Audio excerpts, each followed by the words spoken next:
and we are here as members of the SADC Electoral Advisory Council. And our key responsibility is to advise SADC on all electoral issues and to also see how democracy can be enhanced.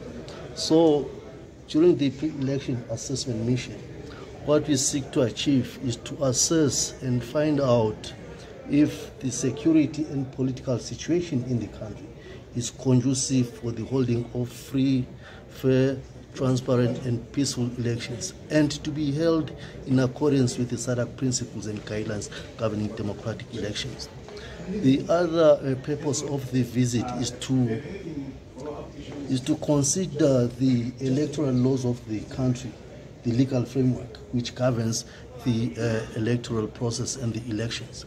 And what we do want to determine by going through that piece of legislation is to assess how much it conforms to the SADC principles and guidelines governing democratic elections. And the last aspect of the mission is to do an assessment that will help SADC to know if Zimbabwe is ready and prepared, actually not just Zimbabwe, the commission which is in charge of the election, to know if it is ready and prepared to conduct the upcoming elections in terms of the standards which were set by SADC.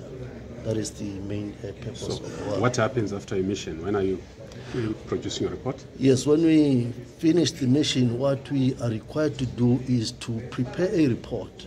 That report has recommendations that we make, and those recommendations are based on the engagements that we have with the electoral stakeholders, because that is where we get more information on the issues that pertains to the election.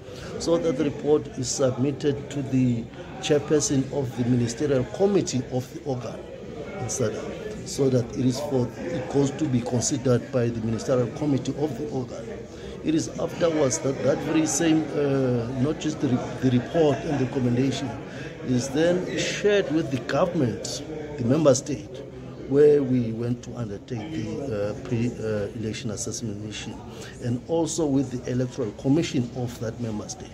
It is the government and the commission that is then expected by SADC to share that report with the electoral stakeholders of that member state.